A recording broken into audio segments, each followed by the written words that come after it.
আমাদের মুসলমানদের একটা বড় সুখের জায়গা ছিল সাংসারিক জীবন, আমাদের দাম্পত্য ব্যবস্থা এবং পারিবারিক ব্যবস্থাপনা পৃথিবীর যে কোনো সভ্যতার, যে কোনো ধর্মের, যে কোনো কালচারে মানুষের চাইতে আমাদের ভালো ছিল। আলহামদুলিল্লাহ, এখনো পর্যন্ত আমাদের পারিবারিক ব্যবস্থাপনা পৃথিবীর অনেক মানুষের চাইতে ভালো। আমি একটা কথা প্রায় বলি, ইউরোপিয়ানরা, আমেরিকানরা, পৃথিবীর উন্নত দেশগুলো, তারা অবকাঠামোতে, শিক্ষায় তারা অনেক ক্ষেত্রে আমাদের চাইতে শত শত বছর এগিয়ে আছে। কিন্তু একটা বিষয়ে আমরা তাদের চাইতে শত শত বছর এগিয়ে আছি, আর সে বিষয়টা হলো আমাদের দাম্পত্য জীবনে, আমাদের পারিবারিক জীবনে আমরা যতটা ভালো আছি, আমরা যতটা সুখে আছি, ওরা আরো 200-500 বছরেও সে জায়গায় যেতে পারবে বলে কোনো আলামত আপাতত দেখা যায় না, বরং তারা পিছনের দিকে যাচ্ছে। তাদের সোনালী অতীত তারা হারিয়ে এসেছে। আমরা এখনো পারিবারিক জীবনে যতটা সুখ ভোগ করি, আমাদের দেশে, আমাদের সমাজে, মুসলমানদের মধ্যে সন্তানের সাথে মা বাবার যে বন্ডিং, বোঝাপড়া, ভাই বোনের পরস্পরের যে বোঝাপড়া, আমাদের স্বামী স্ত্রীর মধ্যকার যে সম্পর্ক, যে ভালোবাসা, যে সম্প্রীতি, যে সৌহার্দ্য, যে মমতা, যে স্নেহ এখনো পর্যন্ত বিরাজ আছে। পশ্চিমারা, ইউরোপিয়ানরা এগুলো কল্পনাও করতে পারে না। তারা জানেই না যে আমাদের এই সমাজে পারিবারিক সুখ এবং শান্তি আমরা এখনো কতটা উপভোগ করছি। কিন্তু ভাইরা আমার, আপনারা সবাই জানেন আমাদের ঘরে ঘরে এই পারিবারিক সম্পর্কগুলো, বিশেষ করে দাম্পত্য সম্পর্ক, স্বামী স্ত্রীর মধ্যকার সম্পর্ক, এটা দিন যত অতিবাহিত হচ্ছে, পশ্চিমা সংস্কৃতির কুপ্রভাবে আমাদের সমাজ থেকে সেগুলো হারিয়ে যাচ্ছে, ধ্বংস হয়ে যাচ্ছে। ভাই ভাইয়ের মধ্যে যে সম্পর্ক আগে ছিল, সেটা এখন আগের মতো নেই। ওদের চাইতে ভালো আছে, কিন্তু আমরা আগের চাইতে তুলনামূলক খারাপের দিকে চলে যাচ্ছি। স্বামী স্ত্রীর মধ্যকার যে সুসম্পর্ক ছিল, সেটা কি এখন আছে? বিবাহ বিচ্ছেদ, আগে পুরো থানায় একটা বিবাহ বিচ্ছেদের ঘটনা গোটা থানার মানুষকে নাড়িয়ে দিত, গোটা ইউনিয়নের মানুষকে নাড়িয়ে দিত। আর এখন আপনারা জানেন, বিবাহ হইতে দেরি, ভাঙতে দেরি নেই। চায়না মালও আরো বেশি সময় লাস্টিং করে, দাম্পত্য সম্পর্কগুলো এতটাও লাস্টিং করে না। পত্রিকার পাতা খুললে দেখা যায় প্রতিদিন যে পরিমাণ তালাক হচ্ছে, শুধু ঢাকায় আরো অনেক বছর আগে প্রতিদিন 39টা করে বিবাহ বিচ্ছেদের ঘটনা ঘটতো। যতগুলো বিবাহ নিবন্ধন হয়, যতগুলো বিবাহ রেজিস্ট্রেশন হয়, তালাকের পরিমাণ তার সাথে টেক্কা দিয়ে আগাচ্ছে। এরকম ভয়াবহ একটা অবস্থা বিরাজ করছে। অতএব আমাদের দাম্পত্য জীবনে, আমাদের পারিবারিক জীবনে সুখ এবং শান্তির জন্য কোরআন এবং হাদিসের আলোকে আমি কয়েকটি টিপস যতটুকু সম্ভব হয় সংক্ষেপে আপনাদের সামনে আলোচ করতে চাই। তার আগে কোরআনে কারীমের একটি আয়াত আমি পেশ করতে চাই। আল্লাহ রাব্বুল আলামিন কোরআনে কারীমে ইরশাদ করেছেন, ওমিন আয়াতিহি আন খালাকা লাকুম মিন আনফুসিকুম আজওয়াজান লিতাসকুনু ইলাইহা ওয়া জাআলা বাইনাকুম মাওয়াদ্দাতান ওয়া রাহমাহ ইন্না ফি যালিকা লাআয়াতিন লিকাওমিন ইয়াতাফাক্কারুন। আল্লাহ বলেছেন, তোমাদের পুরুষদের মধ্য থেকেই তোমাদের স্ত্রীগণকে সৃষ্টি করা হয়েছে। এর মানে সকল স্বামী থেকেই সকল স্ত্রী সৃষ্টি হয়নি। এর মানে প্রথম মানুষ আদম আলাইহিস সালাম থেকে প্রথম নারী, প্রথম পুরুষ আদম থেকে প্রথম নারী হাওয়াকে আল্লাহ তাআলা সৃষ্টি করেছেন তার বাম পাজরের হাড় থেকে। এরপর প্রত্যেকেই স্বতন্ত্রভাবে সৃষ্টি হয়েছেন। এই যে সৃষ্টি হয়েছে, আল্লাহ তাআলা বলেছেন কেন এটা করা হয়েছে। আদম আলাইহিস সালামকে সৃষ্টি করেছেন, তিনিই তো যথেষ্ট ছিলেন। আবার নারী হিসেবে হাওয়াকে কেন সৃষ্টি করলেন? আল্লাহ বলেছেন লিতাসকুনু ইলাইহা, যাতে করে তোমরা প্রশান্তি লাভ করতে পারো, একে অন্যের মাধ্যমে তোমাদের দুনিয়ার জীবনটা উপভোগ্য হয়, তোমরা যেন সুখে স্বাচ্ছন্দ্যে জীবন কাটাতে পারো, তোমরা যেন সুখে থাকতে পারো। এই আয়াত থেকে বোঝা গেল দাম্পত্য জীবনে সুখে থাকা এটা জীবনের সুখের অন্যতম মানদণ্ড। যার দাম্পত্য জীবনে সুখী না, সে অনেক সম্পদশালী হতে পারে, অনেক প্রভাবশালী হতে পারে, অনেক পদের অধিকারী হতে পারে, অনেক বড় দায়িত্বশীল হতে পারেন, অনেক বড় নেতা হতে পারেন, অনেক বড় পরিচিত পপুলার মানুষ হতে পারেন। তিনি সুখী না। সুখের অন্যতম বড় একটা প্যারামিটার হলো দাম্পত্য জীবনে সুখী হওয়া, স্বাচ্ছন্দ্যশীল হওয়া। তো নবী করিম সাল্লাল্লাহু আলাইহি সাল্লাম তিনি আমাদেরকে এমন কিছু নির্দেশনা দিয়ে গেছেন যেগুলো অনুসরণ করলে দাম্পত্য জীবনে আমরা সুখী হতে পারবো ইনশাআল্লাহ তাআলা। আল্লাহ বলেছেন যে আলা বাইনাকুম মাওয়াদ্দাতান ওয়া রাহমা, স্বামী স্ত্রীর মধ্যে আল্লাহ রাব্বুল আলামিন ভালোবাসা এবং সম্প্রীতি সৃষ্টি করে দিয়েছেন। দেখুন, স্বামী স্ত্রীর মধ্যকার যে সম্প্রীতি, বিবাহের মাধ্যমে বৈবাহিক জীবনে যে সম্প্রীতি হয়, যে ভালোবাসা হয়, বিবাহিত মানুষরা জানেন এই ভালোবাসা আল্লাহ তাআলা অন্য কোনো মাধ্যমে দান করেন না, অলৌকিক। শুধুমাত্র বিবাহের বন্ধনটা হওয়ার সঙ্গে সঙ্গেই পরস্পর প্রতি যে আন্তরিকতা হয়, যে ভালোবাসা হয়, এটা পৃথিবীতে বিরল। অবৈধ সম্পর্ক, বিবাহ ছাড়া যে সমস্ত রিলেশন হয়, সেগুলোতে এই ধরনের ভালোবাসা, প্রকৃত সম্প্রীতি এগুলো কল্পনাও করা যায় না। তো আমরা সরাসরি পয়েন্টসে চলে যাই, কি কি কাজ করলে দাম্পত্য জীবনের সুখ বা স্বাচ্ছন্দ্য আমরা পেতে পারি।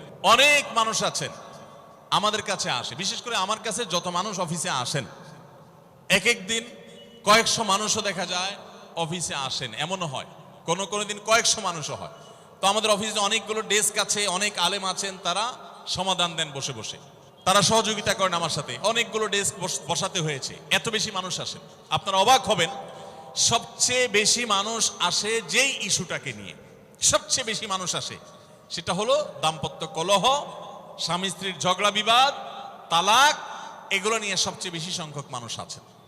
এবং আপনারা আরো অবাক হবেন, গরিব মানুষদের মধ্যে স্বামী স্ত্রীর মধ্যকার দূরত্ব, তাদের মধ্যকার কলহ, দ্বন্দ্ব, ঝগড়া, ফাসাদ, এগুলোর পরিমাণ বা রেশিও যত বেশি, টাকা পয়সা যাদের আছে, সামাজিক অবস্থান যাদের ভালো, আমার অভিজ্ঞতা হলো তাদের মধ্যে দাম্পত্য জীবনে কলহের পরিমাণ তুলনামূলক বেশি।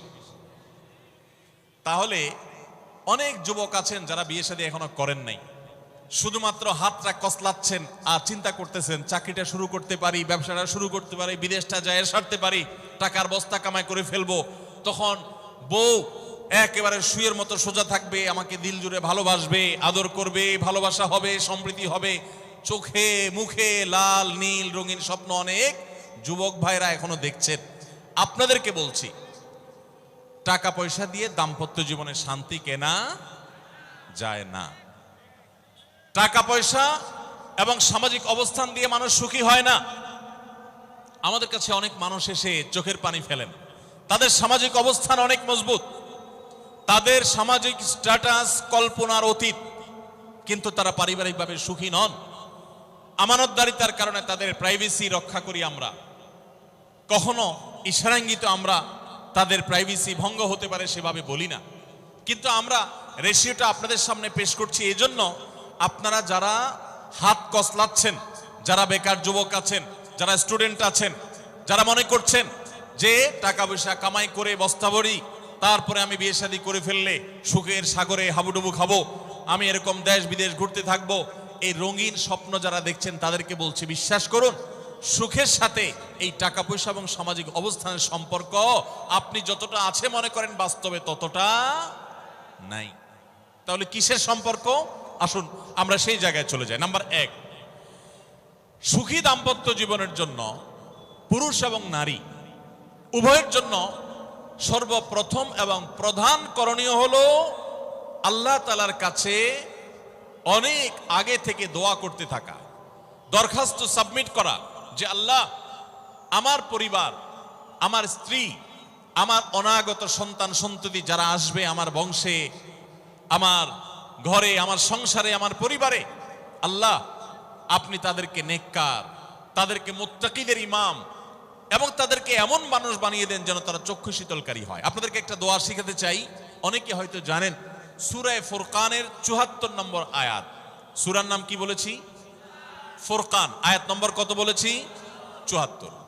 আমার বুঝ জ্ঞান হইছে থেকে নিয়ে ছাত্র জীবনে যখন আমি অনেক ছোট ছিলাম, এই দোয়া যেদিন আমি পড়েছি কোরআনে, ওই দিন থেকে আজও পর্যন্ত আমার মনে হয় না আমার জীবনে 2 মিনিটের কোনো দোয়াও যদি হয়, 1 মিনিটের দোয়াও যদি হয়, মুহূর্তের দোয়াও যদি হয়, আমি এই দোয়াটা কখনো মিস করি বলে, জ্ঞাতসারে মিস করি বলে আমার মনে পড়ে না। ছাত্র জীবন থেকে শুরু করেছি, আজও পড়ে যাচ্ছি। আলহামদুলিল্লাহ, আল্লাহর কাছে শুকরিয়া আদায় করে আপনাদেরকে বলতে পারি, এই দোয়ার সুফল আমি নিজের চোখে দেখেছি, আমি নিজে ভোগ করছি। এজন্য আপনাদেরকে আমি বলতে চাই, বিবাহিত হন কিংবা অবিবাহিত হন, আপনার দাম্পত্য জীবনের সুখের জন্য সর্বপ্রথম এবং প্রধান করণীয় হলো এই দোয়া। এর বাইরে আরো সাধারণভাবে আল্লাহ তাআলার কাছে দোয়া করতে থাকা, যেন আল্লাহ তাআলা আপনাকে এমন একজন জীবন সঙ্গী দেন। মা বোনরা দোয়া করবেন জীবন সঙ্গী, আপনারা দোয়া করবেন এমন যেন জীবন সঙ্গিনী দেন, যে জীবন সঙ্গী আপনার চোখ জুড়ানোর মতো হবে। দেখুন, আল্লাহর ভাষা এমন যে এই ভাষা তো অলৌকিক, এটাতে কোনো মানুষের ভাষা নয়। দোয়ার ভাষ্য লক্ষ্য করেন, আল্লাহ শিক্ষা দিচ্ছেন আমাদেরকে, রব্বানা হাবলানা মিন আজওয়াজিনা ওয়া যুররিয়াতিনা কুররাতা আয়ুন, হে আমাদের রব, আমরা আপনার কাছে এমন স্ত্রী চাই, এমন সন্তান চাই, এমন পরিবার চাই যেই পরিবারের সদস্য, আমার স্ত্রী, আমার সন্তানরা আমার নয়ন জুড়াবে, আমার চোখ জুড়াবে, এরকম মানুষ চাই। একটু ভাষাটা লক্ষ্য করুন। আমরা সাধারণত দোয়া করলে কি চাই? আমরা এক একটা দিক চাই। ধরুন আপনার স্ত্রী মাশাআল্লাহ অনেক সুন্দরী, অপূর্ব সুন্দরী, তিনি আল্লাহ তাআলা তাকে অনেক রূপ লাবণ্য দিয়েছেন, কিন্তু তার যদি চরিত্রটা খারাপ হয়, তাহলে এই স্ত্রীকে আপনার নয়ন জুড়াবে, চোখ জুড়াবে, চক্ষু শীতলকারী হবে?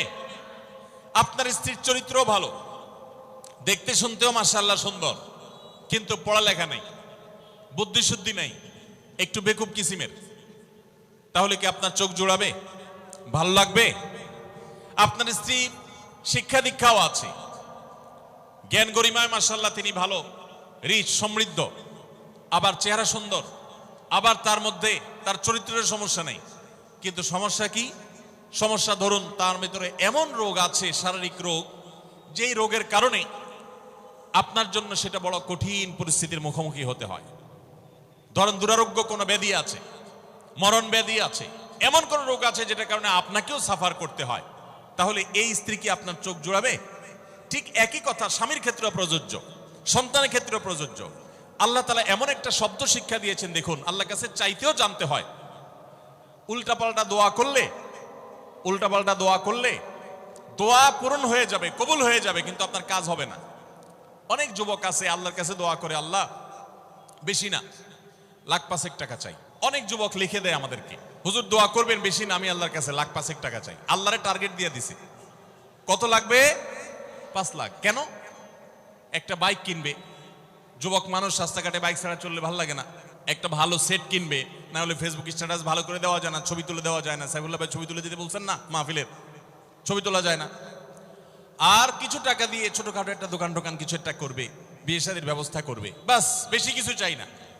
তো আল্লাহ তাআলা 5 লাখ টাকা ধরেন আপনাকে দিয়ে দিল, সাথে একটা রোগও দিয়ে দিল, ওই রোগে খরচ হবে 6 লাখ। তাহলে আপনার এই 5 লাখের কোনো মানে আছে? আপনারা একটা প্রসিদ্ধ ঘটনা অনেকেই শুনেছেন, একটা চুটকি, যে এক যুবক দোয়া করছে, আল্লাহ তোমার কাছে আমি এমন একটা লাইফ চাই, বিশেষ করে বেকার যুবকরা এগুলো বেশি দোয়া করে, আল্লাহ তোমার কাছে এমন একটা লাইফ চাই, বেশি কিছু না, যে লাইফে 2 হাত ভর্তি টাকা থাকবে আর আশপাশে শুধু নারী আর নারী থাকবে, এরকম একটা লাইফ চাই। তো আল্লাহ তাআলা তার দোয়া কবুল করে ফেলছে। দোয়া কবুল করছেন কিভাবে? দোয়া কবুল করে তাকে আল্লাহ তাআলা এমন একটা বাসের কন্ট্রাক্টর বানিয়ে নিছেন, যে বাসটা হলো মহিলা বাস, চারপাশে শুধু নারী আর নারী, সব মানুষের, আর হাত ভর্তি টাকা আর টাকা সব বাস মালিকের। দোয়া কিন্তু কবুল হয়ে গেছে। তো আল্লাহ তাআলার কাছে উল্টাপাল্টা দোয়া করলে কি হয় দেখছেন? দেখুন, দাম্পত্য জীবনে সুখের জন্য দোয়া কিভাবে করতে হবে আল্লাহ শিখিয়ে দিয়েছেন। রব্বানা হাব লানা মিন আজওয়াজিনা ওয়া যুররিয়াতিনা কুররাতা আয়ুন, আল্লাহ আমার পরিবারের সদস্যরা যেন এমন হয় যে তাদেরকে দেখলে আমার নয়ন জুড়িয়ে যাবে। অর্থাৎ নয়ন জোড়াতে হলে সব দিক থেকে পারফেক্ট হতে হবে, সব দিক থেকে ভালো হতে হবে, তখনই তো দিল জুড়াবে। ওয়াজআলনা লিল মুত্তাকিনা ইমামা, আর আমাদের সবাইকে, গোটা পরিবারকে আপনি মুত্তাকিদের ইমাম বানায় দেন, সৎ মানুষ বানায় দেন। কারণ সৎ যদি না হয়, আল্লাহভীরু যদি না হয়, তাহলে কখনো তাদের মাধ্যমে আপনি সুখ শান্তি পেতে পারেন না। তাহলে প্রথম করণীয় দাম্পত্য জীবনের সুখের জন্য, সুখী দাম্পত্যের জন্য আল্লাহর কাছে দোয়া করতে থাকা। সূরা ফুরকানের ৭৪ নম্বর আয়াত, এর পাশাপাশি আরো যত আয়াত আছে, অথবা সাধারণভাবে আপনি আল্লাহর কাছে, আল্লাহ আমি ভালো সঙ্গী যেন পাই, সেজন্য দোয়া করতে থাকবো। আল্লাহ আমাদেরকে তৌফিক দান করুন।